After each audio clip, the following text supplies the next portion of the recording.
senior saya juga di TVRI Lampung yang sekarang sudah menjadi kepala bidang. Yang ada cuma semangat gitu kan, semangat dan mikir bahwa tampang kita nggak jelek-jelek amat gitu ya.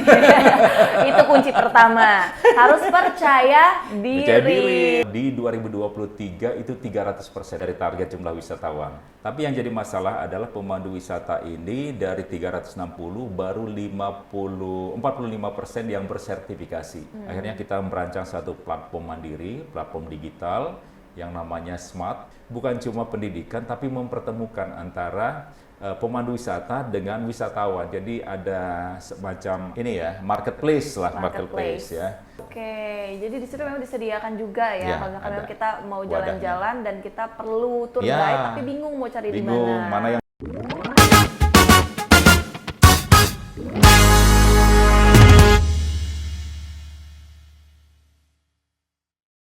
Halo Sobat Api, senang sekali akhirnya saya Kenanga Apelaski dapat kembali menyapa Anda semua di podcast Tapis Tanya Rumpi Solusi. Seperti biasanya, kita pasti akan menghadirkan bintang tamu, narasumber yang tidak hanya memberikan informasi, tapi juga edukasi serta menginspirasi. Spesial guest hari ini kita akan kehadiran, sebenarnya agak deg-degan ya saya.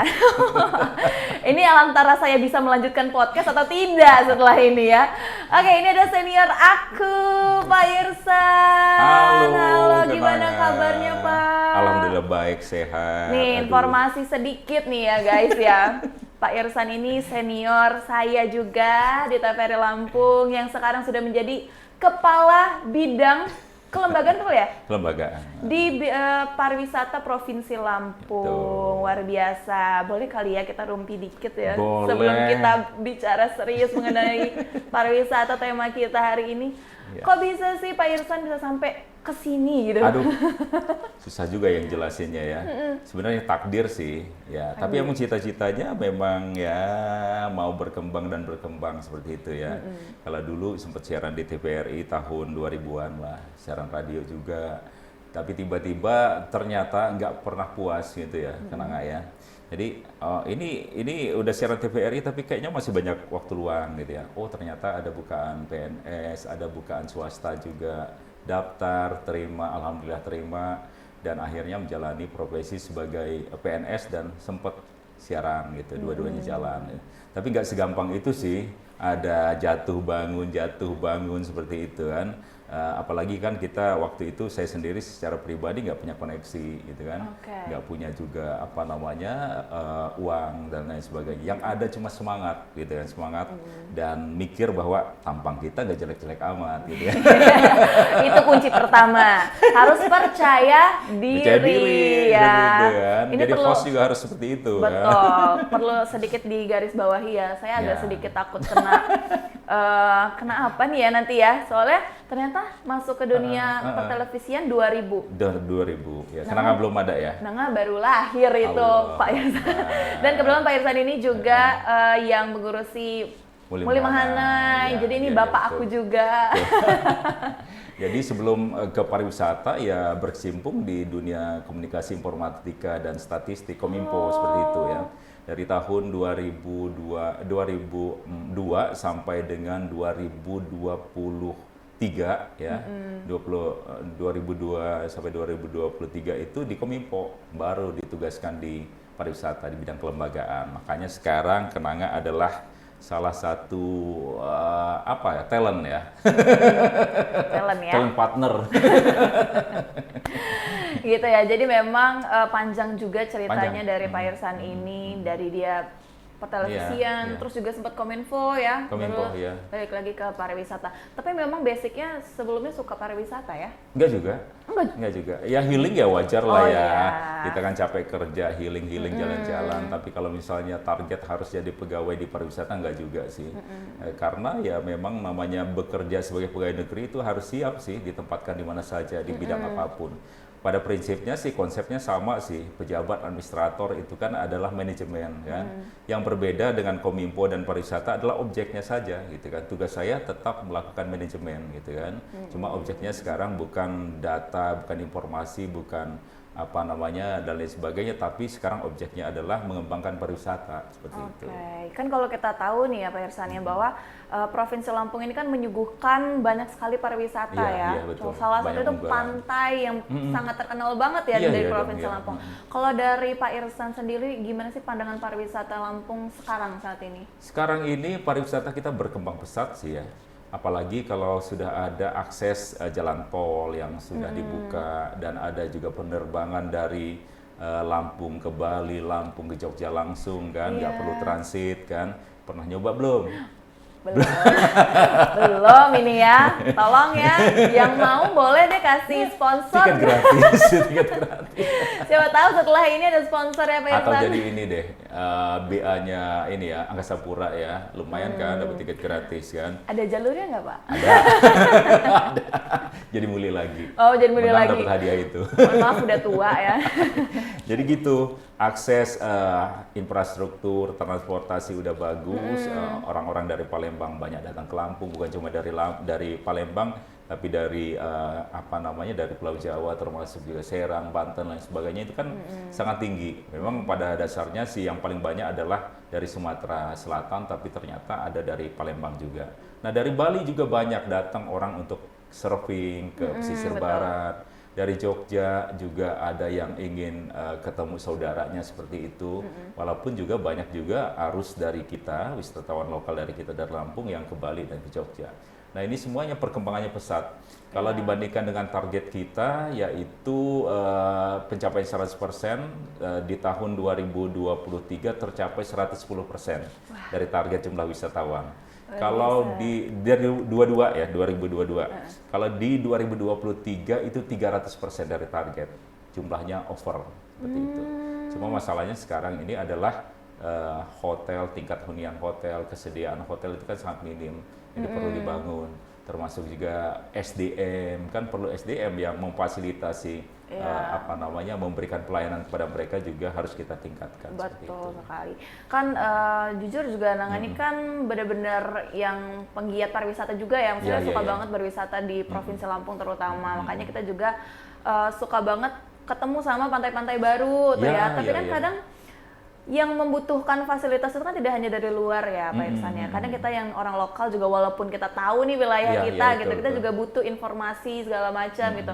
Biasanya tuh kan kita perlu pendamping gitu pendamping ataupun untuk memberikan informasi di wisata tersebut. Sebenarnya kalau di Provinsi Lampung sendiri ada nggak sih fasilitas tour guide atau sejenisnya gitu yang bisa membantu kita memfasilitasi jasa itu ya.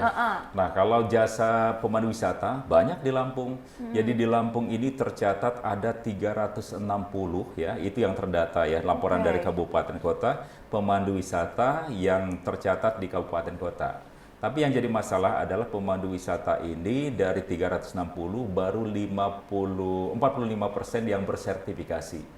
Selebihnya adalah belum bersertifikasi. Artinya bahwa mereka menekuni bidang pemandu wisata tapi belum punya kemampuan yang terstandarisasi seperti itu. Nah, ini kan cukup bahaya kalau dibiarkan ya, karena menggunakan jasa mereka ini kan contohnya kita arung jeram ya seperti itu ya. Kalau misalnya kita menggunakan jasa pemandu wisata yang tersertifikasi, sudah tahu dong kalau misalnya terjadi sesuatu, kita tiba-tiba pingsan, tenggelam dan lain sebagainya kan, mereka sudah melakukan penyelamatan sesuai dengan standar mereka. Tapi kalau misalnya yang tidak tersertifikasi, ini kan otodidak ya seperti itu. Apakah membantu atau membahayakan nantinya seperti itu.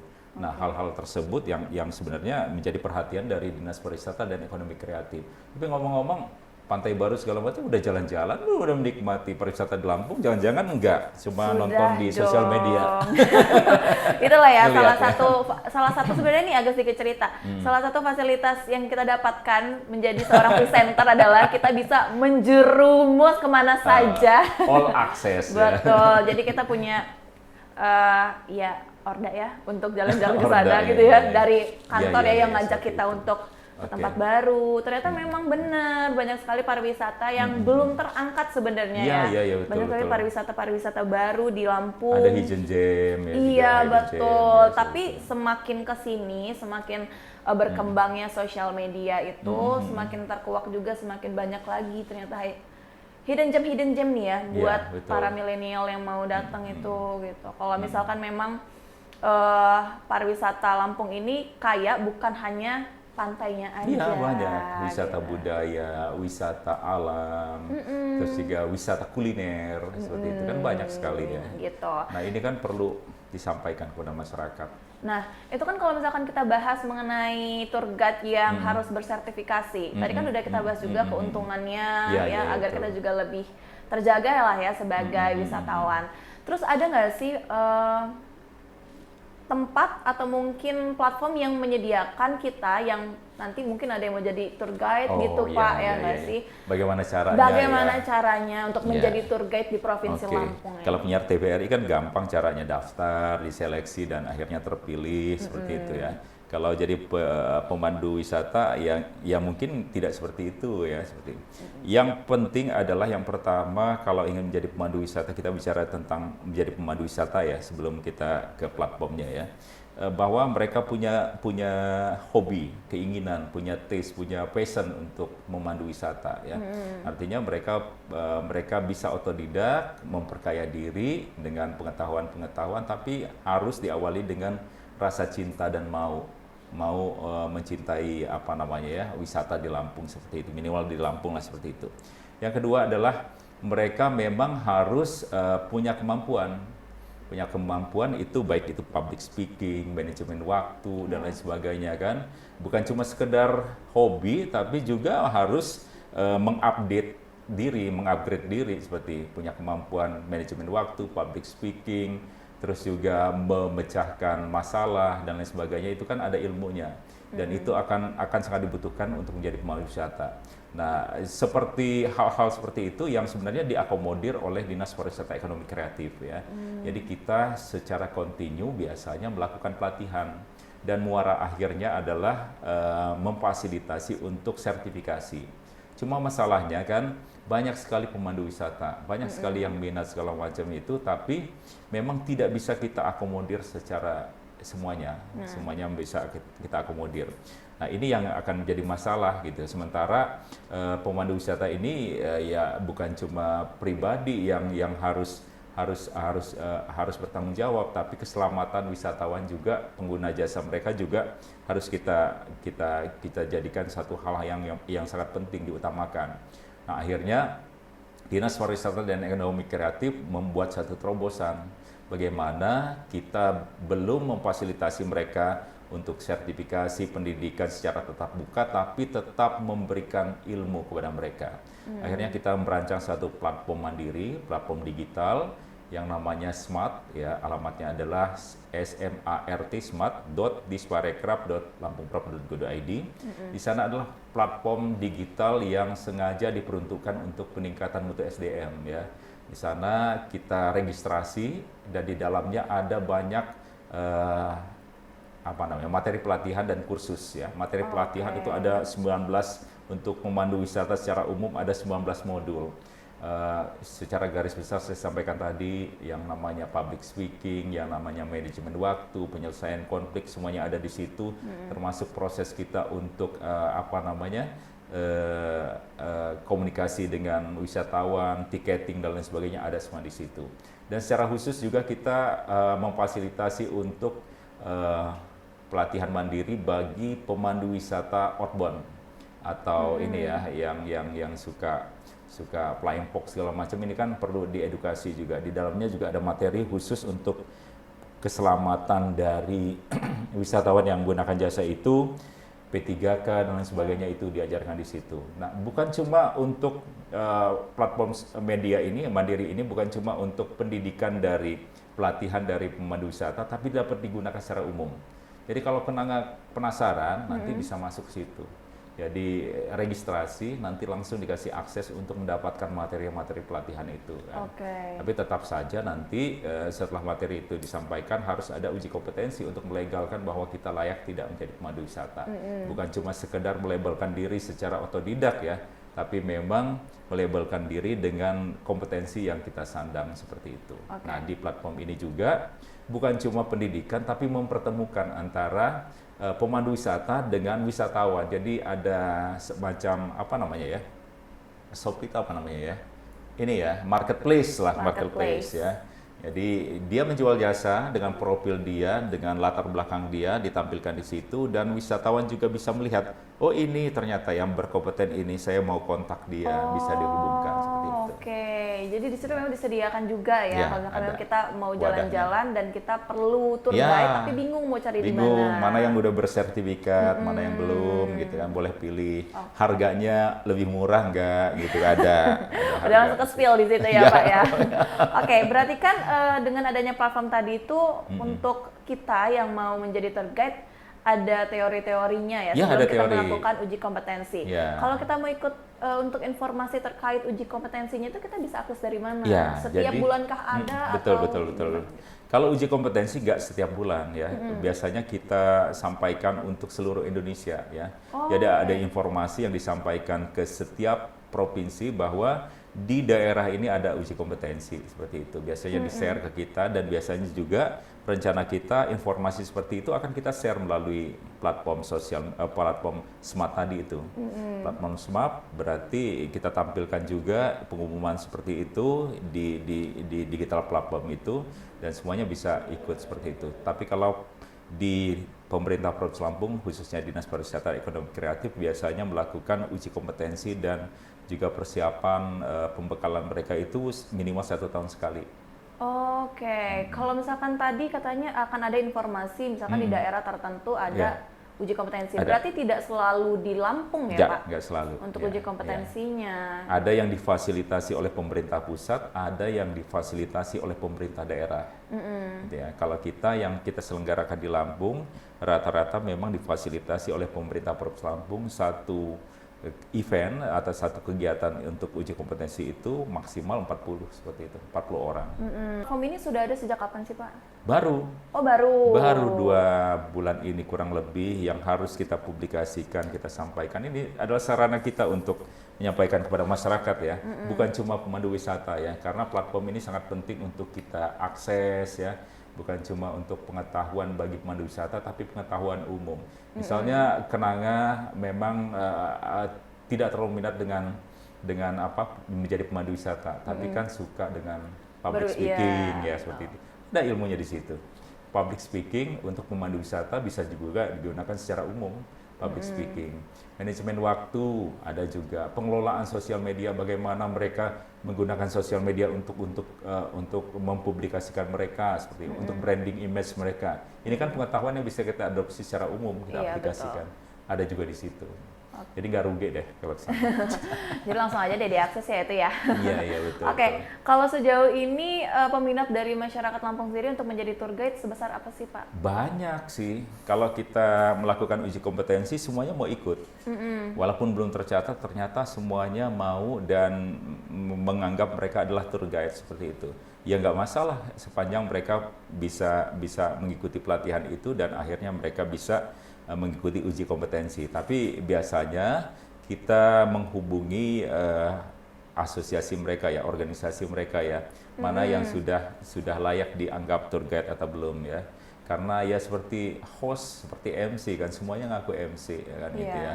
Tapi kita nggak tahu yang mana yang sebenarnya yang tersertifikasi atau bukan, seperti itu. Tapi atau banyak sekali peminat. Ada tiba-tiba kena tembak. Benar. Tapi mungkin karena mereka menganggap bahwa menjadi pemandu wisata ini bukan sekedar untuk mendapatkan uang jasa ya, tapi cukup menjadi healing, hobi healing ya seperti itu. Jadi sambil menyelam minum air. Kalau Kenanga minat nggak? Kalau Nanga sampai sekarang belum ya, tapi jalan-jalan suka. minat. Tapi kalau jalan-jalannya suka gitu ya. Kalau jalan-jalannya suka, tapi kalau untuk jadi tour guide-nya belum sih. Cuman memang ada beberapa teman Nanga juga, Pak Irsan, yang mengikuti sertifikasi tersebut gitu ya. Waktu itu juga sempat ada yang sampai ke jauh ya, NTT ya kalau nggak salah. Iya. Iya, mereka sampai ke sana gitu untuk mendapatkan sertifikasi. Ternyata memang benar ya. Kalau uji kompetensi ini tidak hanya di daerah Lampung aja tuh yang apalagi kalau di Lampung ini ternyata banyaknya pemandu wisata secara umum. Ada yang khusus mungkin outbound segala macam. Tidak semuanya kan ada di Lampung ya. Karena di Lampung mungkin fasilitas outboundnya kan sangat minim ya seperti itu ya. Wahana-wahananya minim, walaupun kita tahu di Waikanan tuh banyak sih bagus-bagus keren-keren wahananya ya, tapi mungkin orang menganggap bahwa yang namanya arung jeram, bukan outbound ya. Arung jeram itu adalah hal-hal yang belum familiar mereka itu. Dan akhirnya ya kita menganggap bahwa belum terlalu dibutuhkan untuk melakukan uji kompetensi itu. Dan di tempat lain, mungkin di Bandung ya, itu kan selalu mengadakan uji kompetensi arung jeram untuk pemandu wisata arung jeram, karena mereka wahananya banyak sih, destinasinya banyak situ. Dan mereka harus melakukan uji kompetensi untuk melegalkan, untuk memastikan bahwa keselamatan dari wisatawan ini benar-benar terjaga. Karena kalau misalnya tidak terjaga, bukan cuma nama baik untuk wisata arung jeramnya, tapi secara umum wisata di Bandung juga akan tercemar seperti itu ya, jadi negatif. Kalau misalkan nih kita coba untuk menggunakan jasa tour guide ya, yang sudah tersertifikasi lah seperti itu. Tapi pada saat pelaksanaannya ada kendala yang memang tidak sesuai dengan prosedurnya, itu kita harus melaporkannya kemana? Iya harus dong, ada komplain, mekanisme komplain. Apalagi sekarang ya, di era digitalisasi ya. Jadi kita bicara tentang bukan cuma sekitar masalah tentang bagaimana melakukan komplain ya, tapi memang sekarang ini nggak bisa ditutupi sih ya. Kalaupun kita nggak bisa menyampaikan secara lisan, secara tertulis kepada yang bersangkutan atau organisasi, kan sekarang kan banyak sih di videoin gitu, tiba-tiba viral sosial media, komplain itu loh sebenarnya kan, dan itu sah-sah aja dilakukan sepanjang kita bisa mempertanggungjawabkan, tidak mencemarkan nama baik orang, termasuk pemandu wisata tadi, memang benar dia tidak melakukan profesionalisme dalam jasa dia. Nah ini bisa dilakukan. Dan ini akan merugikan pemandu wisata sendiri seperti itu. Dan kami menganggap bahwa yang namanya komplain, yang namanya keluhan dari pengguna jasa ini bukan suatu hal yang menjadi momok, menjadi alergi atau menjadi aib seperti itu. Emang harus dibuka. Dan sebaliknya juga kalau misalnya ada apresiasi dari pengguna jasa, wisatawan itu juga harus dibuka. Makanya ya kami menyarankan bahwa memang pemandu wisata itu melek dengan sosial media, menjual jasanya dalam bentuk sosial media Instagram, menjual jasa dan mempublish kemampuan dia, dan akhirnya bisa dikomen. Ada keluhan, apresiasi, ini akan menjadi bahan promosi mereka, branding image mereka. Nah ini sebenarnya yang kita edukasi kepada pemandu wisata ini, bahwa mereka sudah harus melek digitalisasi menggunakan sosial media, platform digital, baik itu tiketing, baik itu analisa, akan ada beberapa sistem analisa wisatawan gitu, trennya seperti apa, harganya di season ini harus berapa, segala macam itu kan harus melek digitalisasi. Nah ini kita edukasi juga melalui materi-materi yang kita sampaikan di platform Mandiri tadi itu. Jadi memang keterkaitan antara tour guide dan digitalisasi pariwisata itu sangat kuat ya Pak ya? Kuat banget ya. Dan saya pikir sih bukan cuma di pemandu wisata sih, di semua area kehidupan kita, profesi kita juga sudah melek dengan digitalisasi kan. Kenanga juga secara tidak langsung punya sosial media itu melakukan digitalisasi kan, branding image seperti itu kan. Harga juga sudah terpublish kan di sana, belum? Harga jasa belum ya? Nanti kita spill di sini ya. izin spill sini. Ternyata memang sepenting itulah era digitalisasi, tidak hanya untuk pariwisata aja tapi kan di sini kita akan mengangkat mengenai digitalisasi pariwisata itu tadi. Dan platform ini adalah salah satu bentuk kita memfasilitasi digitalisasi di SDM pariwisata, khususnya pemandu wisata ya. Kita wadahi mereka dengan materi-materi yang kita publish dalam platform digital ini, dan akhirnya bisa digunakan, bisa upgrade, banyaklah informasi seperti itu. Termasuk juga video-video tutorial, video-video tentang destinasi dan lain sebagainya ada di situ. Berarti memang sudah lengkap lah ya untuk isi dari digitalisasi pariwisata. Dibilang lengkap ya mungkin belum ya, tapi kami pikir cukup ya, dan akan terus dikembangkan platform. Berarti ini platform ini cocok banget untuk mereka, untuk kalian semua nih ya, yang mau menjadi tour guide, yang mau melakukan uji kompetensi, mendapatkan sertifikat. yang bisa di rate berapa persen bisa lolos ini Pak? Ya kalau dia benar-benar menjalani pelatihan secara mandiri dengan konsisten dan bertanggung jawab karena tidak ada pemantauan, karena hanya diri sendiri yang bisa menilai seperti itu ya. Saya yakin 50% bisa lolos. Gitu ya. Jadi memang begitu mengikuti uji kompetensinya sudah ada tahu ya, gambaran, sudah terisi skill-skill lah, ya, betul. seperti Dari itu, public speakingnya tadi ya, Ya, betul, juga betul. banyak juga materi-materi yang didapatkan, bukan hanya sekedar teori, bahkan ada videonya juga, gitu ya. Dan bahkan juga difasilitasi untuk marketplace juga. Iya, marketplace yang mempertemukan antara pemandu wisata dengan wisatawan yang menggunakan jasa. Luar biasa sekali gitu ya. Berarti habis ini diakses semua deh sama kalian, ternyata memang untuk umum juga ya, untuk Boleh, mendapat informasi. Ternyata